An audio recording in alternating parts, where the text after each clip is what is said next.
En Judea habían intentado apedrearle. Si usted ve el capítulo 10, versículo 31, entonces los judíos volvieron a tomar piedra para apedrearle. Y esto es precisamente el argumento de los discípulos cuando Cristo le dice que vuelvan a Judea. Recuerde que en Judea estaba Jerusalén.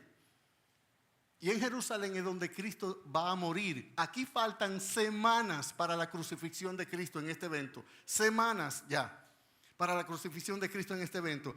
Él le dice, vamos a Judea. Los discípulos reaccionan y le dicen, Señor, pero procuraban los judíos matarte, apedrearte y vamos a volver otra vez allá. Es que el Señor tiene una actitud frente a la muerte que ninguno de nosotros lo tenemos. Voy a dejar que Lázaro muera, pero yo voy a ir a un escenario donde pocos días antes intentaron matarme a mí. Y Cristo dice, vamos a Judea otra vez. Señor, recientemente te iban a apedrear. Y la respuesta de Cristo es increíble y no se hace esperar. En el versículo 9, el Señor dice, no tenía el día 12 horas. Déjeme decirle que los judíos y los romanos entendían que el día tenía 12 horas y la noche 12 horas. Ellos calculaban el día de 6 de la mañana a 6 de la tarde. Y a eso ellos le llamaban el día. Entonces, de 6 a 6 el día, Cristo dice, el día tiene 12 horas. Entonces, yo tengo que hacer las obras, mi trabajo, mi misión, mi comisión. Porque después que el día se oscurece, se va, viene la noche viene cuando nadie puede trabajar. ¿A qué se refiere Cristo? Lo explicamos en un pasaje pasado. El día se refiere al tiempo de vida física que le quedaba a Cristo. El día se refiere a la oportunidad que él tenía para cumplir en un tiempo limitado su misión y su ministerio. El día se refiere a que él necesitaba alumbrar con sus obras, con su vida, con su conducta, con su enseñanza a este mundo. Y si él se quedaba escondido, tratando de preservar su propia vida, él estaba dejando a este mundo totalmente a oscura, lo estaba dejando sin luz, sin día, solo con noche. Y él nos está dando a entender a los discípulos que casi nunca entendían, miren, si yo me salgo de este mundo, si yo dejo de mostrar mi luz, la gente va a andar como cuando está oscura, que anda tropezando. La gente necesita verme a mí, oírme a mí, seguirme a mí, creer en mí, porque yo soy la luz del mundo. Y ahora, el Señor comienza a hablar en un término figurado que no es figurado. Él dice en el versículo siguiente, el verso 11 del capítulo 11, dicho esto, dijo después, nuestro amigo Lázaro duerme, mas voy a despertarle.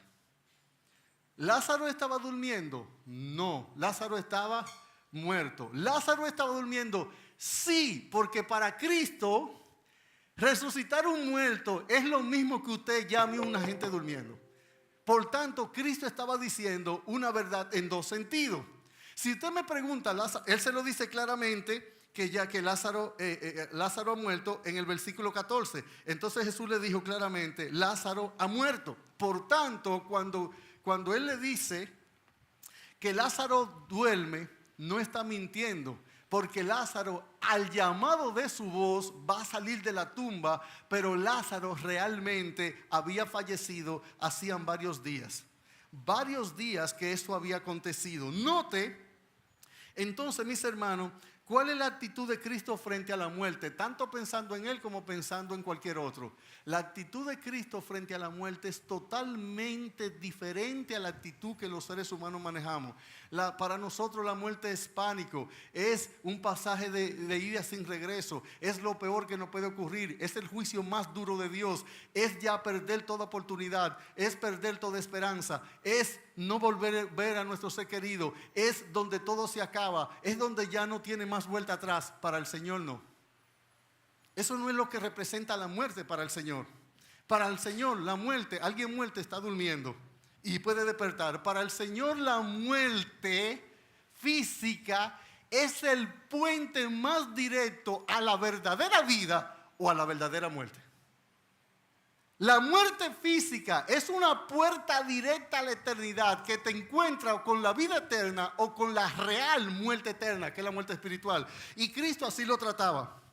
Los discípulos no podían entender esto Y entonces, ellos cuando Cristo le dice en el versículo 11 que estaba durmiendo, él dice, bueno Señor, si está durmiendo, pues Él va a sanar, porque realmente cuando uno reposa, cuando uno descansa, lo más probable es que se sane. En el versículo 13 Jesús dice esto de la muerte de Lázaro y ellos pensaron que hablaba de reposar del sueño. Entonces Jesús le dice claramente en el versículo, Lázaro ha muerto, versículo 15. Y aquí está otra expresión totalmente incomprensible de parte de Cristo. Él le acaba de decir realmente, Lázaro murió y dice, y yo me alegro por vosotros. ¿Usted conoce a alguien que la muerte le dé alegría? ¿Usted conoce a alguien que la muerte le dé alegría? No. Él dice, y yo me alegro por vosotros de no haber estado ahí, dejar que Lázaro muriera, de no sanarlo.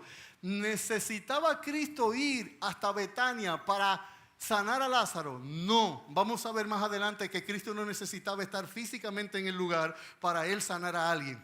Y entonces Tomás, mostrando una actitud solidaria, el Señor va a Betania. Betania está a 15 estadios, 14 estadios, 20 estadios de Jerusalén, un día o menos de camino. Si va a Betania, es más probable que lo van a apresar y lo van a matar.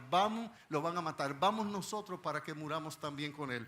Y en ese momento que Tomás dice eso, entonces los discípulos se muestran solidarios. ¿Qué pasa? Versículo 17, vino pues Jesús y halló que hacía 4 días que Lázaro estaba en el sepulcro. Por eso decía que no necesariamente muerto, estaba en el sepulcro. Los funerales en Israel duraban 7 días, había un proceso de 7 días. Y el proceso de luto eran 30 días después. Y había una cantidad de detalles que no, por la práctica judía. De hecho, usted ve que los dominicanos, no sé si a veces por el estatus cultural, económico, intelectual, en algunos mortuorios la gente chilla y grita. En esta cultura hasta se contrataban a personas para que lloraran. Era oficialmente así. Había el familiar que lloraba por dolor, había el amigo que iba y concurría y podía mostrar una empatía y una solidaridad y sensibilidad, pero habían gente que eran contratados especialmente, que eso, usted ve como aquí la cultura católica antes contrataba rezadores para ir a rezar en los mortuorios, allá se contrataban gente que eran lo que lloraban. Profesionales del llanto, del luto. Y entonces el Señor viene y cuando Él llega al entorno de Betania, todavía no ha entrado, cerca de Jerusalén, dice ahí que estaba 15 estadios, en el versículo 18, dice, y muchos de los judíos que habían venido a Marta y a María para consolarla por su hermano, entonces Marta, cuando oyó que Jesús venía, salió a encontrarle, pero María se quedó en casa. Quiero que veamos ahora cuál fue la actitud de Marta, cuál fue la actitud de María, cuál fue la reacción de Cristo y finalmente el desenlace de la historia, que es donde vamos a profundizar en este sermón. Si ustedes notan, aquí en el versículo 20, entonces Marta, cuando oyó que Jesús venía, salió a encontrarlo, pero María se quedó en casa y Marta dijo, Señor, si hubieses estado aquí, mi hermano no habría muerto. En otra palabra, llegaste tarde. Yo no sé si fue que no te importó la información. Yo no creo que Marta estaba haciendo un reclamo al Señor per se.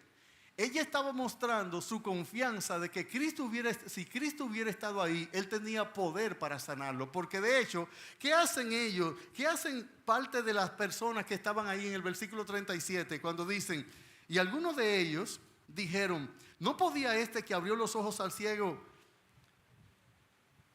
haber hecho también que Lázaro no muriera? Bueno, pero que Cristo no estaba ahí. Y es en parte lo que Marta le está diciendo al Señor. Y si usted lee lo que María le dice más tarde, es justamente, exactamente lo que Marta, por decir así, le reclamó o le dijo al Señor. Mírelo conmigo en el versículo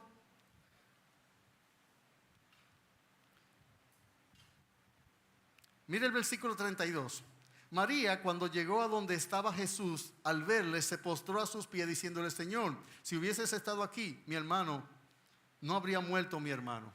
Exactamente la misma palabra dijeron las dos hermanas. ¿Y por qué? Ellas entendían que si el maestro hubiera estado físicamente en el lugar, él, como sanó al ciego, sanó a cojo, sanó a paralítico, levantó enfermo, él le hubiera sanado.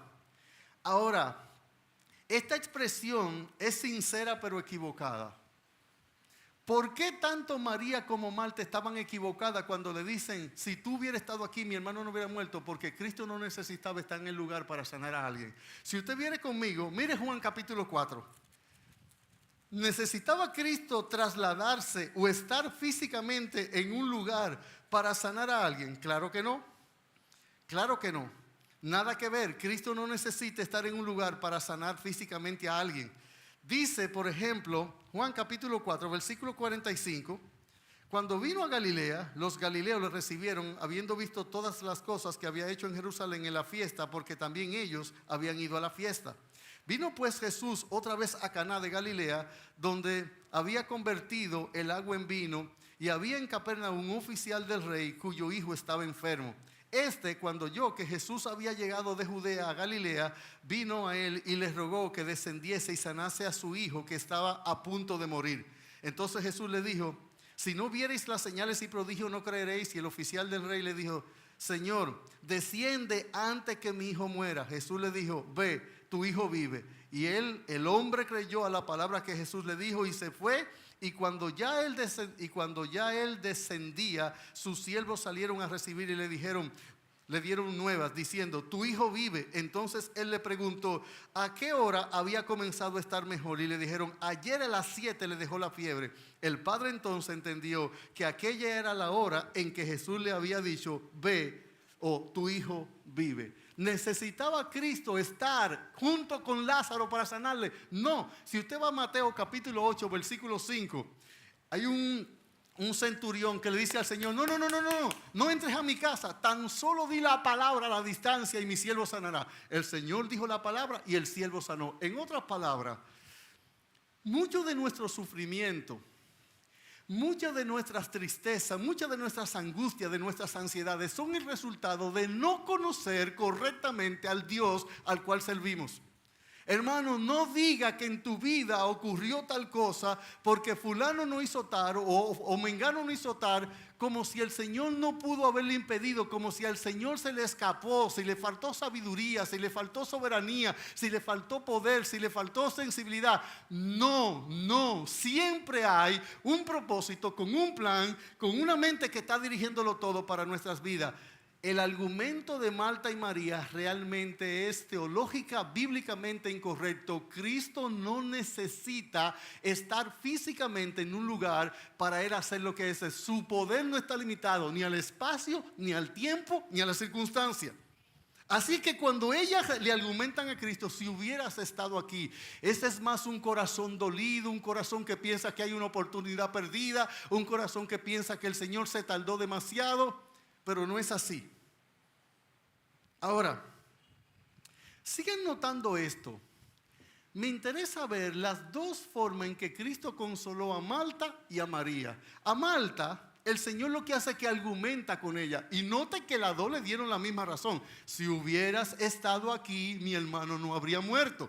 Ambas dijeron lo mismo. Sin embargo, note lo que Cristo hace con Marta, a diferencia de lo que hace con María.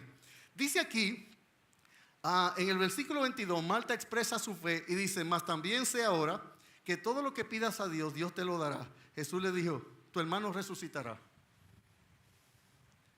Marta expresa esa fe verbal, teológica, común, una fe oficial que la gente tiene. Sí. Cuando venga el día postrero, en la resurrección de los justos, cuando el Señor Jesucristo llame a todos de la tumba fría, mi hermano resucitará. Marta en ningún momento está pensando que el Señor va a hacer o tiene como propósito obrar la resurrección de Lázaro en ese momento. Y es el gran problema de la fe de la mayoría de nosotros, que nosotros creemos que Dios puede hacer la cosa. Y fe no es creer que Dios puede hacer algo. Fe es creer que Dios va a hacer algo.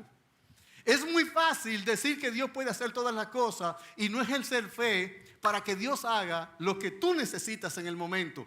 Es muy cristiano, es muy piadoso, pero es muy genérico, es muy indeciso o poco preciso es la palabra. Yo decir que Dios puede, sí, Dios puede sanar a mi hijo, pero no sé si Él lo va a sanar.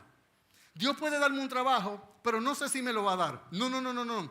La fe no es creer que Dios puede, la fe es creer que Dios va a hacer algo. Y note cómo el Señor extrañamente le da una lección de teología a Marta. Muy concentrada, Marta le dice en el versículo 24 que Él va a resucitar en el día postrero, cuando resuciten todos.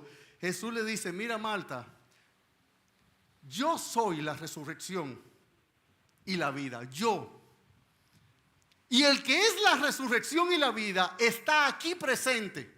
Yo soy el que doy vida a todo. No tiene que ver el tiempo, no tiene que esperar la postrimería en que todos saldrán de la tumba fría. Yo estoy aquí y yo soy la resurrección y la vida, dice. Y note los dos contrastes que Cristo hace explicando a Marta. El que cree en mí, aunque esté muerto, vivirá. Esto aplica a Lázaro, que ya estaba muerto. Pero él cambia la versión en el versículo 26, dice, y todo aquel que vive, ese es tu caso. Estás viva, Marta. Tú que vives, no morirás eternamente. Y Cristo le dice, ¿crees esto? Porque ahí radica el gran problema de la raza humana. Ahí radica el gran problema de nosotros los cristianos. Es realmente en nuestra fe.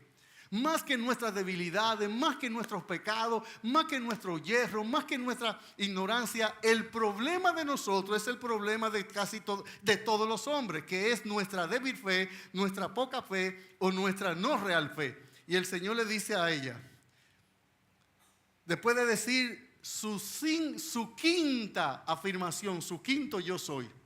Yo soy la luz del mundo, yo soy el pan de vida, yo soy la resurrección, yo soy el camino, yo soy la vida, yo soy la vida verdadera, yo soy el buen pastor, yo soy el pastor de las ovejas, yo soy la puerta. Ahora Cristo menciona su quinto yo soy la resurrección y la vida. Yo soy la resurrección y la vida. Y Él dice, el que cree en mí, aunque esté muerto, vivirá. ¿Cómo estaba Lázaro? Muerto. Y después dice, y todo el que vive y cree en mí no morirá eternamente. ¿Cómo estaba Marta? Viva. Y Cristo dice, yo soy para el que está muerto la resurrección y para el que va a morir, yo también soy la vida eterna. Y Cristo está enseñando aquí la esencia de esta historia. El hecho cierto es que Él posee el poder para llamar de la tumba a los que están muertos y para evitar que los que están vivos físicamente, que creen en Él, vayan a la tumba eterna, a la condenación eterna. ¿Y por qué Cristo comienza a darle esta explicación a una mujer que está de luto, llorando, desconsolada, descorazonada, triste, que está con el corazón abatido? Yo pienso, meditaba esta mañana en la madrugada. ¿Usted sabe por qué? ¿Usted recuerda que cuando Cristo enseñaba a Marta casi nunca estaba recibiendo la enseñanza? ¿Cómo estaba Marta? Trabajando, turbada, afanada. Cristo ahora le dijo, escúchame Marta. Tú ves, tus afanes no te pueden ayudar a la hora de la verdad. Tus preocupaciones, tus temores, tu ansiedad, tu diligencia, tu negligencia, nada te puede. Escúchame, óyeme, oye mi palabra. Y aquí Cristo con Marta y María va a mostrar dos grandes verdades que nosotros necesitamos darle a alguien que está afligido, que está triste. Es traerlo a la verdad, que piense con la mente de Cristo, que piense según las Escrituras, que vea las cosas que le está ocurriendo desde la óptica de Dios y no del estado emocional de su corazón. Tenemos que enseñarle la verdad y Cristo le dice una gran verdad que debe ser el consuelo para todo cristiano, aun cuando muere un ser querido. El 11 del mes que viene se cumple un año que murió mi papá. El 11 de octubre. Y esta madrugada, cuando yo estudiaba este pasaje, me vino a la mente la muerte de mi papá. la escena que yo viví cuando llegué, en el estado que lo encontré, cuando ayudé a pararlo para subirlo a la cama, porque él se cayó y no pudo subir a la cama, haciendo el esfuerzo para pararlo. Y me vino una viva escena de todo lo que pasó en el momento. Y cuando ya yo voy con mi esposa en el vehículo antes que la ambulancia del 911 viene tras nosotros, que yo miro por el retrovisor y yo le digo a mi esposa, pero ellos vienen muy al paso, no parece que vienen con una emergencia. Y aunque venían con su alarma, su sirena encendida, eso es lo que daba a entender que ellos sabían que él estaba muerto. Ellos me dijeron después, a las 4 esquinas que salimos de su casa, su papá murió. Y por eso ya ellos venían, no tenían ninguna emergencia. Pero cuando lo entran, para los médicos atenderlo, a los 5 minutos de entrarlo, sale una doctora y pregunta, ¿quién es el familiar de este señor? Y yo le digo, yo. Él me dice, ¿qué es usted? Y yo le digo, él es mi papá. Él dice, él falleció. Él murió. La muerte siempre, siempre, siempre va a ser un cuadro tétrico. ¿Usted sabe por qué? Porque la muerte representa el juicio más severo que la divina soberanía pudo concebir para castigar el pecado de nosotros. La muerte representa el juicio más insensible, más duro, y no me refiero ni siquiera a la muerte física. Porque como dije ahorita, la muerte física es la puerta, es el pasadizo más directo o a la vida o a la real muerte. La muerte física es la puerta que lleva más directamente a la eternidad. De hecho, como decía Spurgeon, la muerte es el último mensajero que mi padre usará para mandarme a buscar para llegarme a casa. Decía Spurgeon. Así veía la muerte. Y cuando yo recreaba en mi mente esta mañana, a las 4 de la mañana, la muerte de mi papá hace 11 meses, me puse a pensar en varios eventos que estaban pasando por mi mente como si estuviera ocurriendo exactamente en ese momento cuando yo estaba a las 4 de la mañana. Pero hay algo que el Espíritu Santo, yo salgo siempre a las 5 de la madrugada al balcón de la casa y comienzo a mirar para el cielo, tengo esa costumbre y comienzo a darle gracias al Señor y adorarlo por todo eso, por su misericordia, su amor, su provisión. Y esta mañana yo le di gracias al Señor por la esperanza de la resurrección. Porque un día, como mi padre, yo voy a cruzar el río de la muerte. Un día el Señor va a mandar su mensajero, va a mandar su ángel y mi corazón se va a detener y todo lo que es esta vida física va a cesar. Y se va a escribir en una lápida, aquí yacen los restos mortales de quien en vida se llamara Ramón Castro. Y a lo mejor va a estar mi fecha de nacimiento y mi fecha en que expiré. Pero esa lápida no contiene nada de la verdad de lo que Cristo ha prometido que Él va a hacer conmigo cuando Él me llame de la tumba fría. Esa lápida no es mi último, ese lugar no es mi último hogar. Eso es la puerta más directa para yo ir realmente a casa donde mi Padre. Y una de las cosas que el Espíritu Santo usó constantemente para consolarme con la muerte de mi papá, yo, tu Padre Celestial, mandé a buscar tu Padre terrenal porque Él es mi siervo y yo lo quería ya conmigo. Su tiempo terminó, pero Él no acabó. Él está en casa, realmente en casa. Y esa es la esperanza que tenemos los cristianos. Esta es la esperanza viva, porque si nosotros, como yo explicaba en el estudio del miércoles, que estamos hablando en el libro de los Hechos en el capítulo 2 sobre la resurrección. Si la resurrección de los muertos no es cierto, si los cristianos no confiamos en eso, entonces nuestra fe es vana, es insípida, es sin valor, carece de verdadero. Me dijo un amigo mío inconverso que me conoce, me dice, oye, pero yo me extraño de la actitud tuya. Él conocía muy bien a mi papá, era muy amigo. Yo me extraño de la actitud tuya con la muerte de tu papá. Y yo le digo, ¿y qué te extraña de la actitud mía? O sea, él me decía, yo te siento tranquilo. No te siento con la tristeza que yo esperaba ver para como yo veía que eran tú y tu papá, lo unidos que ustedes eran. Y yo le dije a él, si mi fe no me sirve para momentos como este, entonces ¿de qué sirve mi fe? Cristo lo hubiera dicho con estas palabras: ¿dónde está vuestra fe? Se lo decía a los discípulos. ¿Dónde? ¿De qué te sirve? Si para esos momentos así tu fe no es viva, no es real, no es verdadera, no es que tú digas, sí, aquí me muero de tristeza, aquí me descorazonó, aquí la tristeza me embarga, pero yo sé que Cristo, que Él va a resucitar en el día postrero. No, pero eso tiene que darme esperanza, gozo, paz, quietud en el alma ahora, ahora. La fe es para que sirva ahora. En el cielo la fe no me sirve de nada, no va a ser necesaria. ¿Qué dice Pablo a los hermanos en Tesalónica? Primera Tesalónica 4:18. Primera a los Tesalonicenses 4:18. 4:13 hasta el 18. Tampoco queremos, hermanos, que ignoréis acerca de los que duermen. ¿A qué se está refiriendo ahí? A los que están muertos.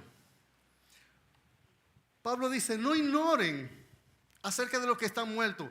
¿Y para qué? Pablo dice, para que no se entristezcáis como los otros que no tienen esperanza.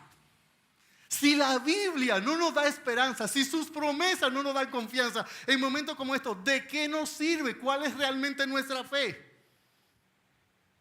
Porque dice Pablo, porque nosotros que creemos que Jesús murió y resucitó, así también traerá Dios con Jesús a todos los que durmieron en Él. Por lo cual os decimos esto en palabra del Señor, que nosotros que vivimos, los que hayamos quedado hasta la venida del Señor, no precederemos a los que durmieron. Porque el Señor mismo, con voz de mando, con voz de arcángel y con trompeta de Dios, descenderá del cielo, y los muertos en Cristo resucitarán primero. Luego nosotros, los que vivimos, los que hayamos quedado, seremos arrebatados juntamente con ellos en las nubes para recibir al Señor en el aire, y así estaremos para siempre con el Señor. Y estas palabras, Pablo dice, deben ser de consuelo. Consolaos los unos a los otros con estas palabras.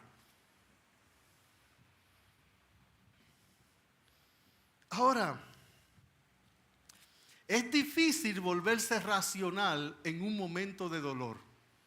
Es difícil volverse teólogo o volverse analista o explicar cosas en un momento de dolor como estaba Marta. Pero las palabras que Cristo le estaba enseñando a Marta, la cual ella había rehusado sentarse a oír al Señor, ahora el Señor está diciendo muy directamente, muy lacónicamente, muy precisamente, muy exactamente, Él está diciendo, yo soy la resurrección y yo soy la vida.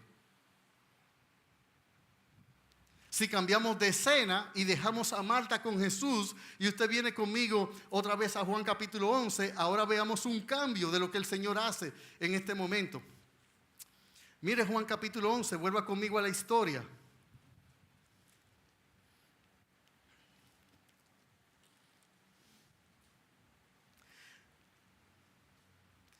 Marta dice al final en el versículo 27, le dijo, sí Señor, yo he creído que tú eres el Cristo, el Hijo de Dios, que ha venido al mundo.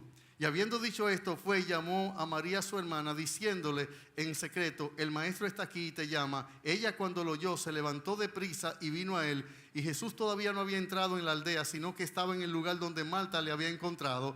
Entonces los judíos que estaban en casa con ella y le consolaban, cuando vieron que María se había levantado de prisa y había salido, la siguieron diciendo, va al sepulcro a llorar allí. María, cuando llegó donde Jesús estaba, al verle se postró a sus pies diciéndole, Señor, si hubieses estado aquí, mi hermano no habría muerto. Exactamente las mismas palabras que dijo Marta. El mismo error. Cristo no necesita, Dios no necesita estar físicamente, geográficamente en un lugar para hacer sus milagros. Su soberanía, su omnipotencia no se circunscriben ni a tiempo, ni a espacio, ni a lugar, ni a método, ni a medio, ni a recurso. El Señor no necesita condicionar su poder. Él tan solo podía decir la palabra y Lázaro hubiera sanado a la distancia o lo hubiera resucitado a la distancia. Ambas cosas. Sin embargo, debe llamarnos a extrañeza que Cristo no comienza a darle explicación a María como le dio a Marta. Usted ve todo lo que Él le explicó. Yo soy la resurrección, yo soy la vida. El que cree en mí, aunque esté muerto, vivirá. Explicación. Le puso la verdad en la mente a Marta. Sin embargo, a María, note la actitud del Señor. Dice entonces Releo el versículo 32. María, cuando llegó donde estaba Jesús, al verle se postró a sus pies. ¿Qué aprendimos en el primer sermón? María es una mujer que todas las veces que se dice algo de ella está a los pies del maestro. Cada vez que María aparece en escena, a los pies del maestro. A la gente cuyo espíritu de adoración y humildad y sumisión, no hay que razonarle mucho las escrituras. María no necesitaba el razonamiento teológico de Marta. Cristo entonces le muestra a María, a Marta lo que necesitaba, a César lo que de César y a Dios lo que de Dios. ¿Qué hace Cristo con María? Muestra una empatía extraordinaria. Y esa es otra forma en que Dios nos consuela. Y Cristo de manera muy puntual. Noten esto. Este es el único pasaje de la Biblia donde se dice 3 veces que Cristo mostró emociones. La Biblia casi no nos habla de Cristo mostrando emoción. ¿Qué emoción mostró Cristo? En el versículo 15. Se alegró. No es que dice, me alegro no haber estado. Oh, Cristo está alegre. Yo creo que esta es la única vez que la Biblia, aunque él hablaba, te alabo Padre y gozo. Pero aquí dice que Cristo se alegró. Pero más adelante vamos a ver un nivel de conmoción en el alma, en las entrañas, en el corazón, en la esencia de Cristo que no se ve en ningún otro pasaje. Y aquí esto es algo maravilloso lo que sucede en este momento. Versículo 33. Entonces él, al verla llorando a María, ¿dónde estaba María llorando? A sus pies. Estaba en los pies de Cristo llorando. Y los judíos que le acompañaban también llorando, se estremeció en espíritu y se conmovió.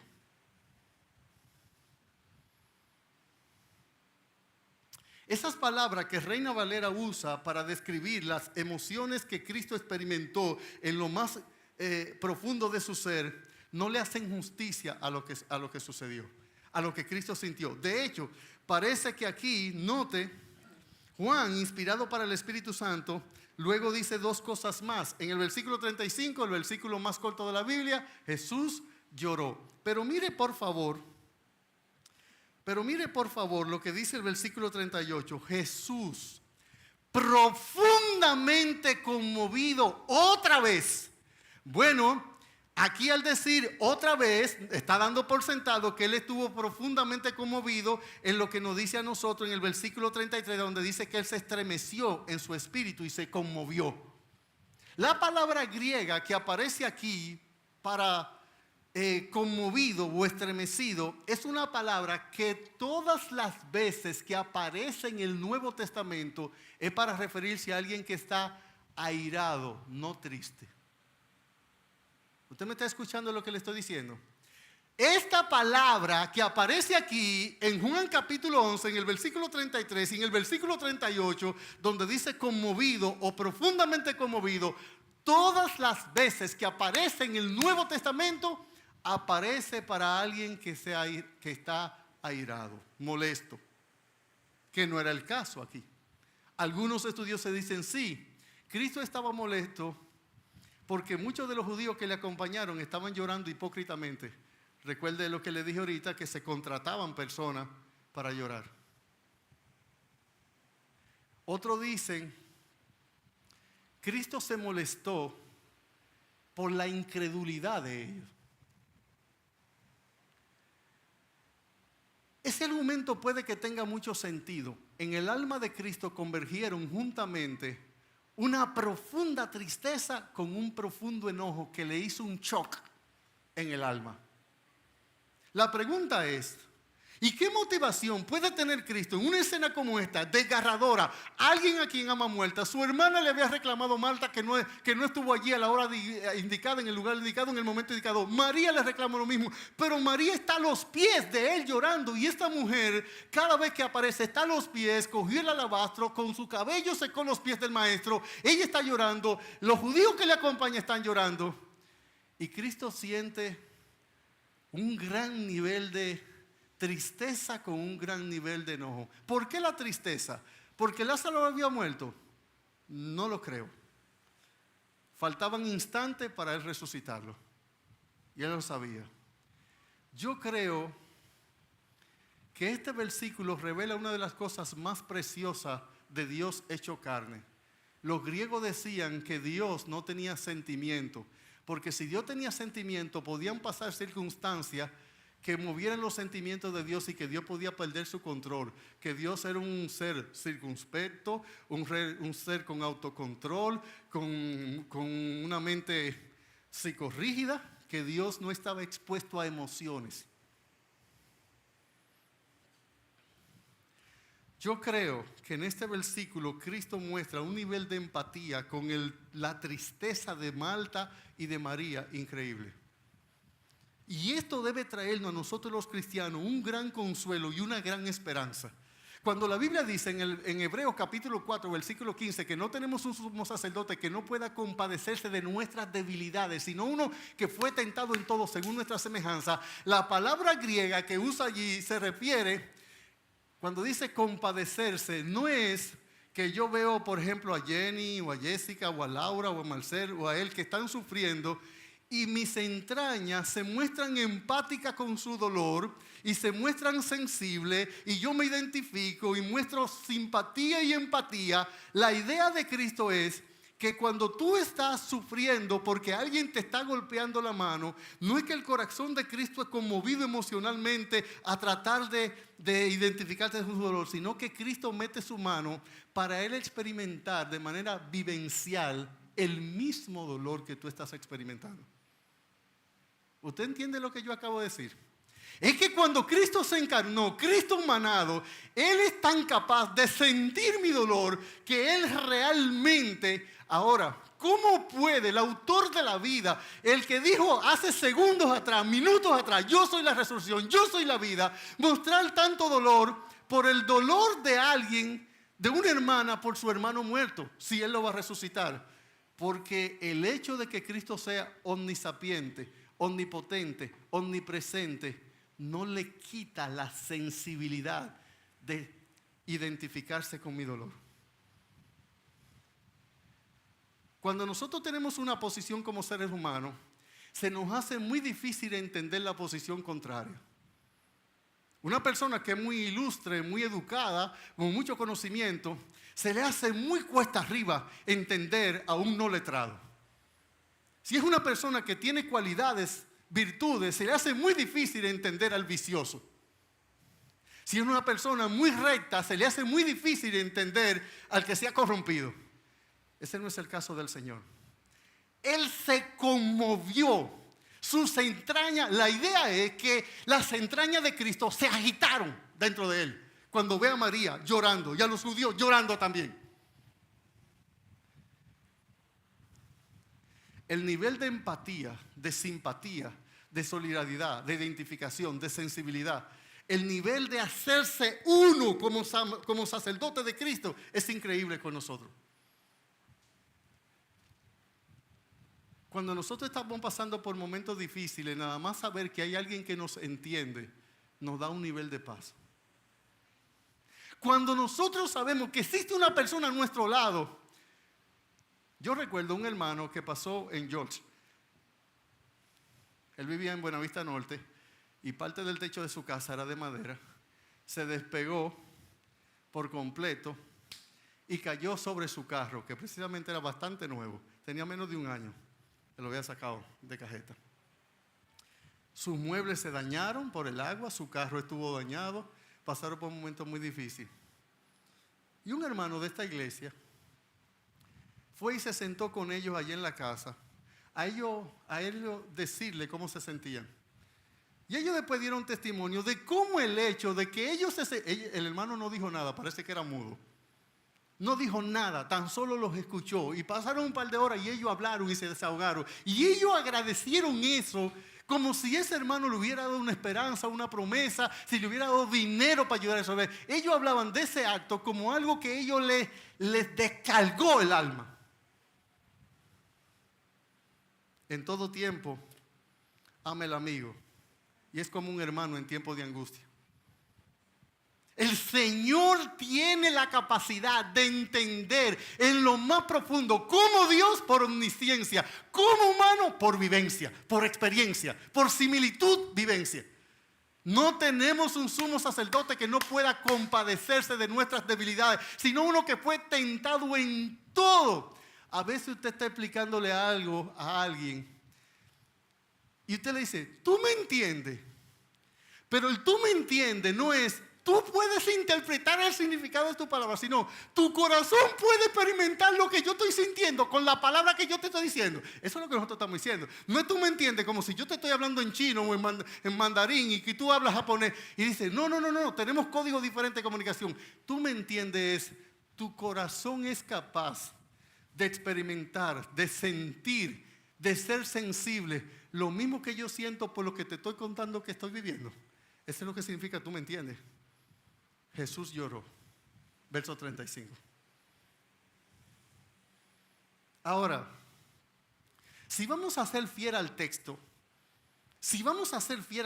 y el texto dice, y la palabra griega que aparece ahí es para expresar también, puede expresar tristeza, pero en el Nuevo Testamento casi cada vez que aparece, todas las veces para enojo.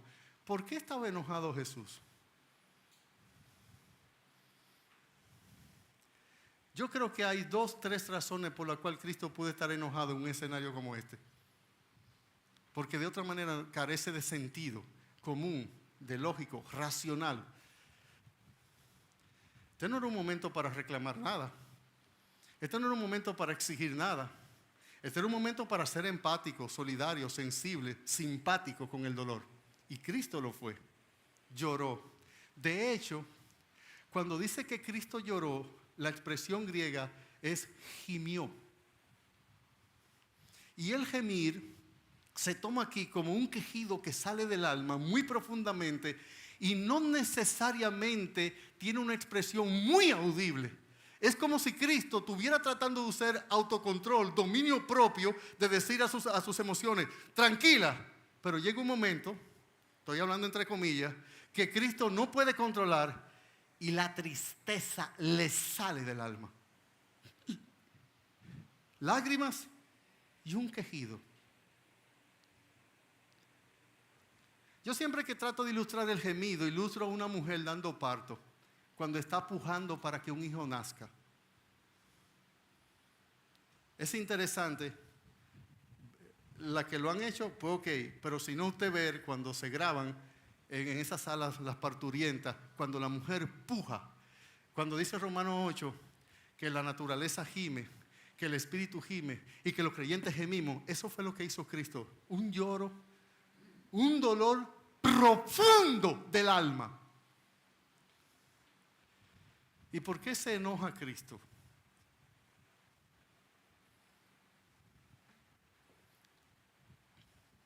Bueno,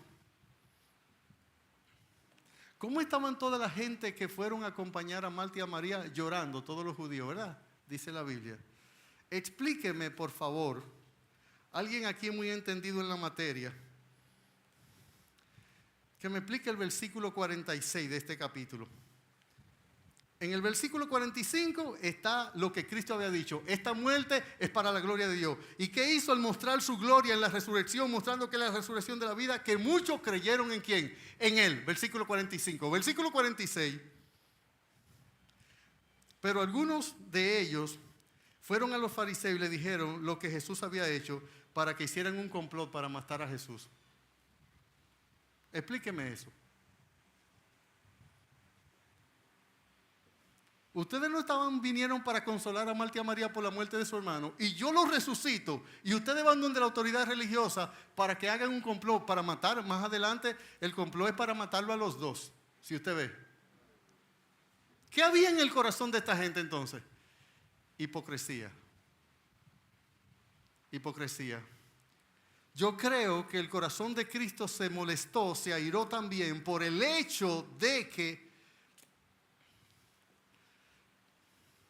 Cristo estaba en ese momento bregando, enfrentando la consecuencia más terrible que le trajo el pecado a la raza humana, la muerte. Y más que la muerte física, la muerte eterna. Al ver la consecuencia del pecado sobre la raza humana, Al ver la incredulidad de ellos, hay dos cosas en el Nuevo Testamento que conmovían a Jesús, que admiraban a Jesús, o la mucha fe o la mucha incredulidad.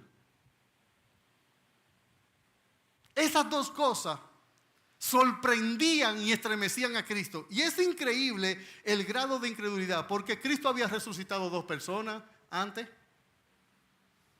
Cristo acababa de sanar al ciego de nacimiento. Ellos lo citan en el versículo 37. Entonces, si aquí está, y Él le dice a Marta, yo soy la resurrección y la vida, el que cree en mí, el que cree en mí. La incredulidad es un pecado que conmueve al Señor.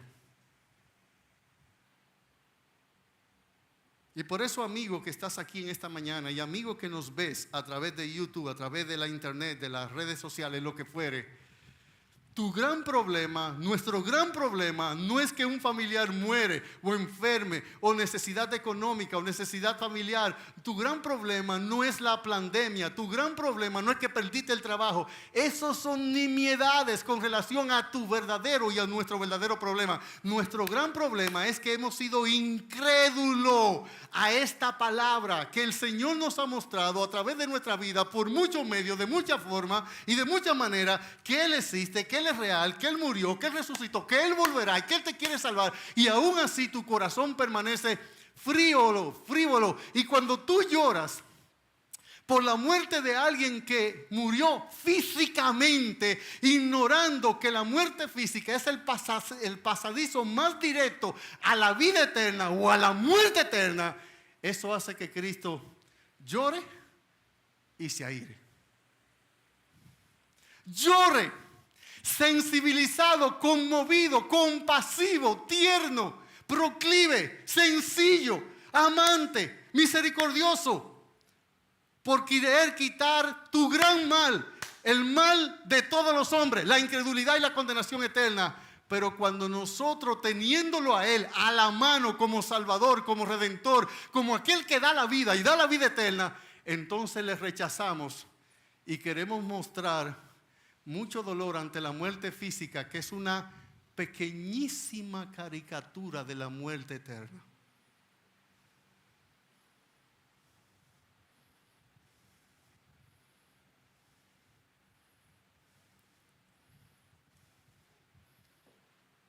Si tu mal tiene cura, ¿por qué te apura? Y si no tiene cura, ¿por qué te apuras? Sí, tu mal tiene cura. Entonces, lejos de apurarte, debería ir donde el que lo puede curar, donde el que lo puede sanar. Ese es Jesús. Él vino para que tengamos vida y para que la tengamos en abundancia. El que dijo a Lázaro, y noten para que finalicemos en esta mañana ya. Vamos a los versos finales. Jesús en el verso 38, profundamente conmovido, otra vez vino al sepulcro y era una cueva que tenía una piedra puesta encima. Jesús le dijo, quitad la piedra. Marta, la hermana del que había muerto, le dijo, Señor, y he de ya, porque es de 4 días. Marta no entendió la enseñanza. Y el Señor aquí dice estas palabras maravillosas. Jesús le dijo, no te he dicho que si crees verás la gloria de Dios. Y él dijo que esta enfermedad no era la muerte, sino para que la gloria de Dios se manifieste en el Hijo de Dios. Y aquí lo vamos a ver. Los seres humanos que son discípulos de Santo Tomás dicen ver para creer. Cristo dice creer para ver. No te he dicho que si crees verás la gloria de Dios. Entonces, sí, la gloria de Dios se va a manifestar en los postreros días. No. Ahora, hermano, el mejor medio, la mejor condición, el mejor caldo de cultivo para que el Señor muestre su gloria son nuestras debilidades, nuestras dificultades, nuestras enfermedades, nuestra muerte. Todo es ahí donde Él tiene a mayor grado de dificultad, mayor grado de gloria que Él recibirá. Y Él le dice a Marta, no te he dicho que si crees verás la gloria de Dios. Marta dijo, Señor, ya entró en estado de putrefacción. Decíamos que tanto los griegos como los judíos tenían una creencia que cuando una persona moría, el espíritu salía y se quedaba 3 días deambulando, buscando un cuerpo para poseerlo o para reposeer el cuerpo de donde salió. como Marta dijo que era de 4 días, ya no se podía decir que si Cristo lo resucitaba era porque el Espíritu volvió y entró en él para afirmar la creencia errónea que tenían los judíos y que tenían los griegos y los romanos también. No había entonces argumento humano ni pero que valiera para excusar o no creer o no confiar en Cristo cuando Él había mostrado que realmente Él no tiene límite. Su poder es ilimitado, su poder no se circunscribe, no está sujeto a circunstancia alguna. Y ahora el Señor a continuación dice: entonces quitaron la piedra de donde se había sido puesto el muerto, y Jesús, alzando los ojos al cielo, dijo: Padre, gracias te doy por haberme oído. ¿Y por qué Cristo oró? Aquí está la respuesta en el versículo siguiente. Yo sabía que siempre me oye, pero lo dije por causa de la multitud que está alrededor, para que crean que tú me has enviado. Cristo otra vez pone el énfasis en cuál es el problema. ¿Cuál es el problema del hombre? Creer. 11 veces aparece el verbo creer en este pasaje. Porque ese es nuestro gran problema. Y dice que habiendo dicho esto, clamó a gran voz: Lázaro, Lázaro, ven fuera. ¿Usted sabe por qué Cristo citó el nombre de Lázaro? Porque si Cristo dice ven fuera y no menciona el nombre de Lázaro, todos los muertos hubieran salido. Si Él nos cita y dice es a Lázaro que estoy llamando, es a Lázaro, todos los muertos. Porque dice la Biblia en este mismo evangelio, ¿qué dice Juan 4, 24 y 25? ¿Qué dice? Mire,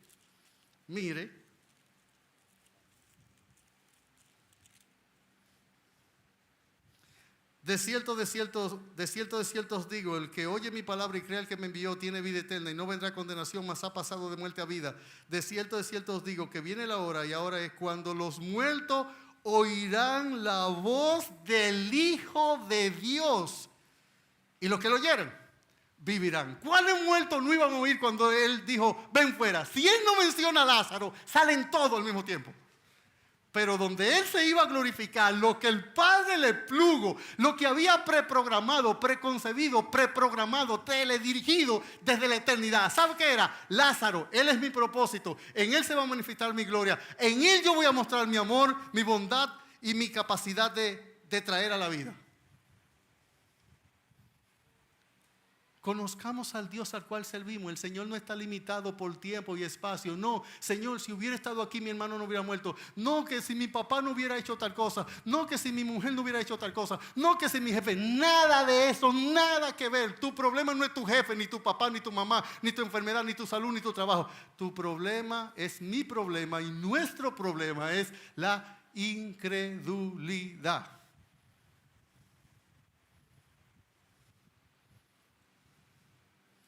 ¿Qué dice el verso 4?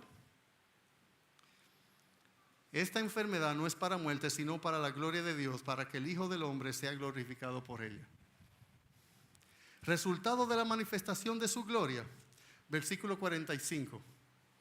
Sacamos una aplicación y terminamos. Entonces muchos de los judíos que habían venido para acompañar a María y vieron lo que hizo Jesús, creyeron en Él. Resolvieron el gran problema, incredulidad. ¿Se mostró la gloria? Sí. ¿Mostró Cristo que su poder no está limitado al tiempo o al espacio? Sí. Aquí nosotros lo podemos ver claramente. Ahora, el Señor le hizo una pregunta a Marta con la que yo quiero terminar esta mañana. Gracias, Marcel. Con la que yo quiero terminar esta mañana con ustedes, con los que nos ven y con los que nos oyen o hacen ambas cosas. Note la pregunta que Cristo le hace a Marta. La pregunta que Él le hace está en el versículo 26. Y todo el que cree en mí, y todo el que vive y cree en mí, no morirá eternamente. ¿Crees esto? ¿Usted cree que hay una vida eterna y una muerte eterna? ¿Usted cree realmente que un día todos los seres humanos oirán la voz de Cristo cuando con voz de arcángel, voz de trompeta, de Dios le diga a los muertos, vengan fuera y todos resucitaremos. Todo el que cree eso, su vida se transforma. Nadie puede creer eso de verdad, de verdad, de verdad y seguir siendo el mismo. Si nosotros creemos que un día, como dice Daniel, todos los muertos, unos resucitarán para justicia y vida eterna y otros para confusión y condenación eterna, eso cambia la vida. Cambia la vida del otro lado de la eternidad y cambia la vida de este lado de la eternidad. Cambia la vida en el aquí y ahora y cambia la vida en el más allá. ¿Usted cree en la resurrección? ¿Usted cree que un día todos tus huesos deshechos, que ya se han corrompido, que ya no son parte, que el mal entregará a los muertos? Pastor, ¿y qué va a pasar con los cristianos, las personas que se quemaron, que todo lo que es su parte física se deshizo? El Señor ha demostrado que Él saca la vida de la muerte, de la nada. Usted no ve que un grano de trigo, según Juan capítulo 12, ¿qué enseña Cristo en Juan capítulo 12? En el versículo 23 y 24. Mire eso. Mire este principio increíble que solamente Cristo puede enseñarlo. Dice Juan 12, 23. Entonces respondiendo, diciendo, ha llegado la hora para que el Hijo del Hombre sea glorificado. De cierto os digo, que si el grano de trigo no cae en tierra y muere, queda solo. Pero si muere, lleva mucho fruto. Esta es la única vez que la muerte produce fruto. Nosotros siempre creemos que la vida procede de la vida, que el que está vivo da vida. Pero aquí dice el Señor que la vida procede de la muerte. Y de hecho nuestra vida procedió de la muerte de Cristo. De su muerte, de su resurrección.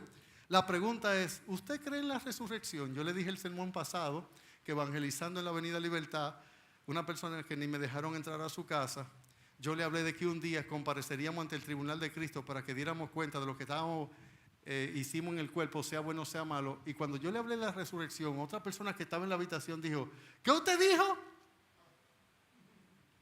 Y como ella me voció a lo lejos, yo como un caballo, como un caballero que soy, yo le voceé a lo lejos, que todos vamos a resucitar cuando Cristo, déjeme ir a su cara, a su presencia para regírmele cara a cara. Yo le dije, venga que le espero.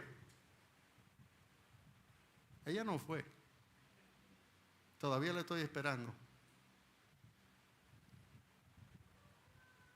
Pero mis hermanos, el creer en verdad en la resurrección cambia la vida. La cambia de este lado de la eternidad porque me pone valores, me pone a importantizar cosas y me impone precisamente a devalorizar, a mirar sin importancia muchas cosas. Porque cuando yo sé que lo mejor y lo verdadero y lo real y lo eterno y lo que no se ve y lo que Dios importantiza y lo bueno y el último vino está de aquel lado de la eternidad, no de este lado de la eternidad, eso cambia mi valoración de las cosas en esta vida. Y recuerde que si la resurrección no es verdad, los cristianos somos un grupo de miserables, porque nuestra fe no tiene sentido.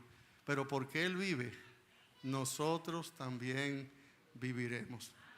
Nuestro Salvador con toda autoridad dijo, yo soy la resurrección y la vida, y le dijo a Lázaro, ven fuera, fuera de la tumba, ya cumpliste el propósito con que yo quería para glorificar, para que crean en mí. Hermano, si el Señor resucita muerto, Él te puede ayudar en tus debilidades, en tu prueba, en tu dolor, en tu aflicción. Él te puede demostrar que es todo poder, pero te puede demostrar también que Él llora contigo. Mucha gente piensa cuando está en un momento de aflicción, déjame llamar al pastor, déjame llamar a mi mejor amigo, a mi mejor amiga. Él está ahí.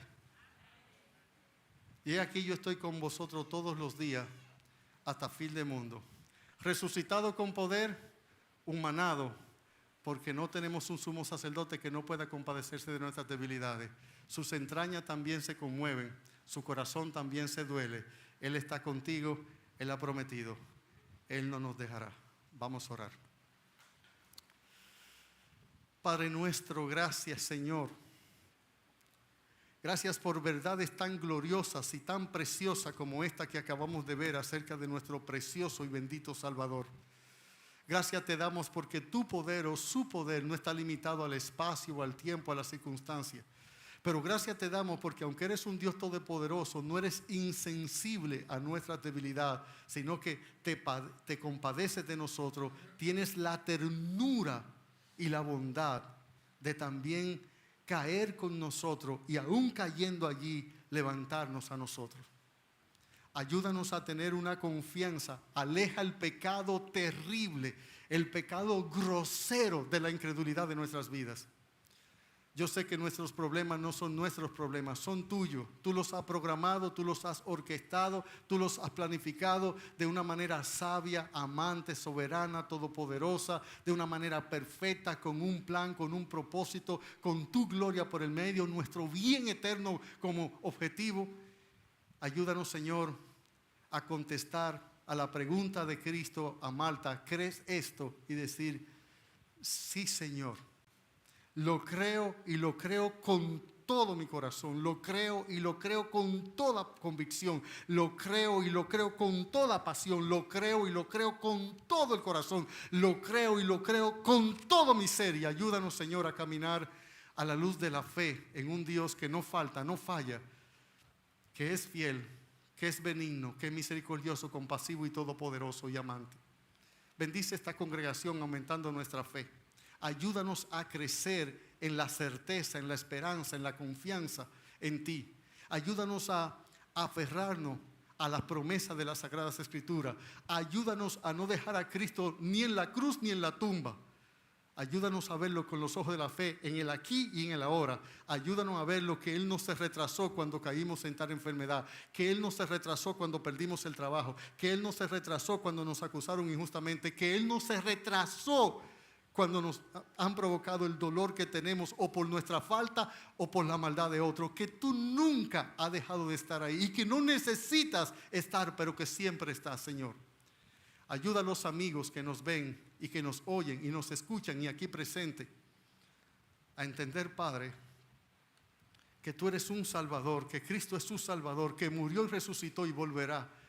Y vino para perdonarle y amarle, pero también para juzgarle y castigarle si por incredulidad rechazan tu amor. Que en esta mañana el Espíritu Santo los compela, los guíe, los constriña, los redarguya, le ponga fe en el alma y arrepentimiento en el corazón para venir a Cristo.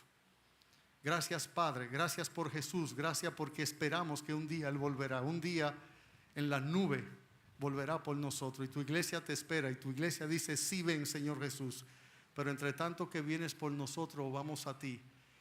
Aumenta nuestra fe, nuestra piedad, nuestra fidelidad y santidad. Muchas gracias, Señor.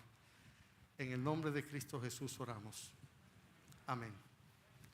Antes de pasar a cantar el último himno, vengan, Giselle, vengan por aquí, por favor.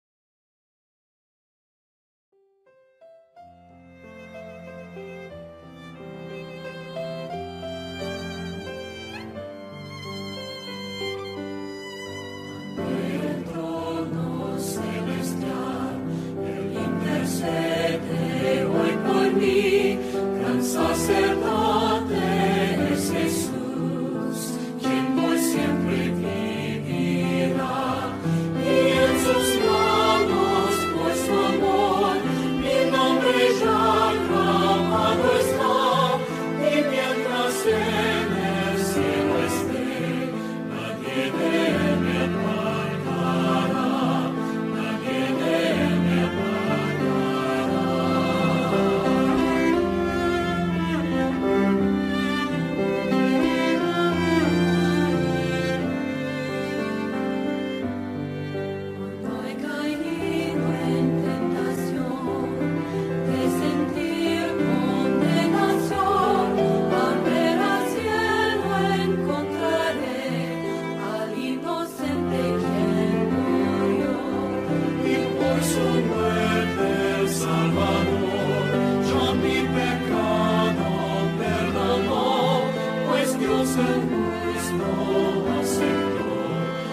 sacrificio hecho.